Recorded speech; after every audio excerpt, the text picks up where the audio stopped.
Hello and welcome to In Their Own League. I am Editor-in-Chief Joan Amon, and we are talking to you today from the Seattle International Film Festival in its 52nd year, going strong. And I am so excited because we have a documentary filmmaker here whose film I just loved. Sara Joe Wolansky, thank you so much for being with us today. Sara Joe has filmed a documentary called The Big Cheese, and it's awesome. And featured in that film, and we'll explain how in just a minute, is Courtney Johnson. And thank you, Courtney, for being with us today. Loved the film. I was on the edge of my seat. I laughed. I cheered. It was terrific. And great, great, great film. So let's jump into the questions. First, for you, Sarah, previously you directed a documentary called Wheels An American Dream about food trucks, which is also a big phenomena here in the Pacific Northwest. We love our food trucks. Did that inspire you to film this documentary about cheese? Yeah, so I had actually made that film like 10 something years ago. So to be honest, not really. I had gone into this project wanting to make something that could be fun and could like delve into a world that I just absolutely loved, which was cheese. So, I kind of was doing a lot of research into the world of cheese just to see, what interesting stories were there. And I kind of came across the story of Adam and what he was trying to do with bringing this American team to the Mondial du Fromage. And, the second I met Adam and like learned more about the story, that's kind of where I knew that this is something that could be really, this is a story that could be really fun, but also something that would have real stakes. So yeah, I've done a number of films that have been set in the food world before. Like I did that food trucks film. I did another film about specialty coffee for the New Yorker. But I think what really drew me to this film was not just my love for cheese, but also like the amazing people that were at the heart of the story and everyone's really interesting journeys that they had gone on in becoming cheesemongers. Courtney happens to be one of those amazing people. Courtney, you were a member of that team who went to France, and I was just blown away by your dedication, your depth of knowledge, and your willingness to research and just dive in to the world of cheese and build your knowledge in preparation for that. But I'm really curious, what kind of cheese or cheeses do you always have on hand in your home fridge? Oh, That's a good question. I would say it's an ever revolving cast of characters in the cheese fridge. But sort of the constants, I always have a hunk of Parmigiano Reggiano floating around in there. I always have a Knolle, which is a little Swiss hard cheese that has garlic in it and is coated in black pepper, and you shave it like truffle. And I always have some kind of soft fresh cheese, whether that be a fresh chèvre or a fresh cheese or fromage blanc. Um, Ideally as low as I can get, but I always need something in that vicinity. And then there's probably also an aged sheep smoked cheese because that's my favorite variety of cheeses. I was going to ask you, do you have a favorite? Can you choose just one? It's hard to choose one. We always say it's choosing your favorite child. Maybe we have one, but we would never say it out. But I do like the sheep cheeses like Manchego, Soirati. They're sort of my favorites. And you have a cheese shop. And I wanted to get to that. Can you give us the name of your cheese shop? Our shop is called Street Cheese. It's located in Beacon Hill, neighborhood of Seattle.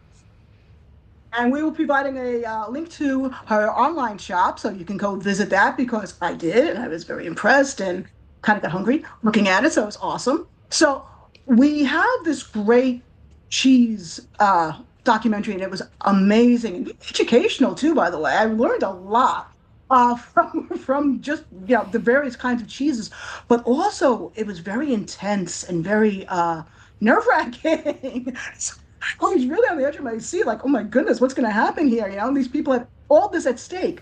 But when we think of cheese, at least when I think of cheese, I think of it as like the ultimate comfort food.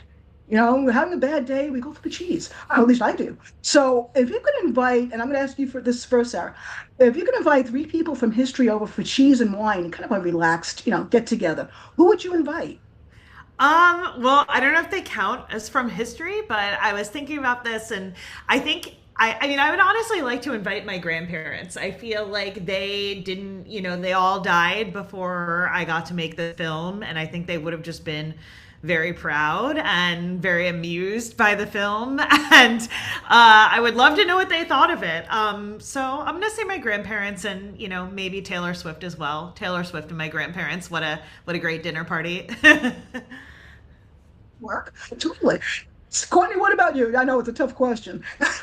It's a tough one, and I was kind of thinking about it. Cheese is a comfort food, and it's sort of like a great uniter and a way to make people more comfortable. I was thinking that if I had a couple of historical people, past and present, at my fingertips, I think I would maybe pick the sort of like main female characters from the last three historical dramas I watched, which would be like Catherine the Great, Queen Victoria, Queen Elizabeth the First, and we would figure out what the real story is. Well, absolutely. Cheese's diplomacy. I like that idea. Yeah. I think we should do that. I think I'd like to be invited to that. That'd be fantastic. Power women. Yeah, that's great. It's like woman power too. It's awesome. So the cheese, the big cheese. It's called the big cheese. And Sara Joe, have you kept in touch with Adam? What is he doing now? Because you left off. I don't want to do any spoilers, but we left off the future of Adam is a little bit hanging out there. What's going on with him? Yeah. Oh my gosh. Keep in touch is an understatement. I think I talk to him maybe like once a day or something, at like a minimum. But yeah, no, he's still, he's like pretty cheese famous, I would say. Like is a very, very central figure to the cheese world in America.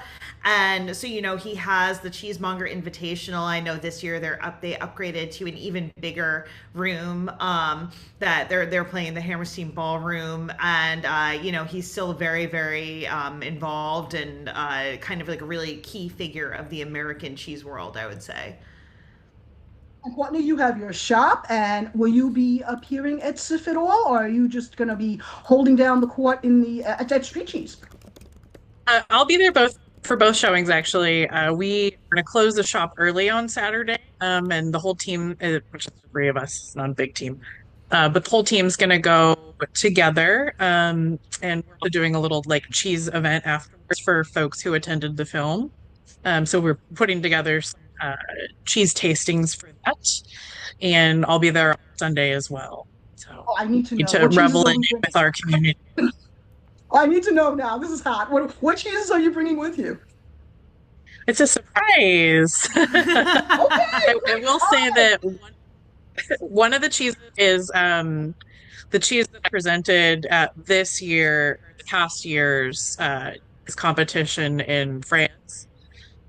It's a direct throwback to what we went through. All right, you heard it, Greater Seattle. Show up for the cheese. Definitely be there. This was awesome.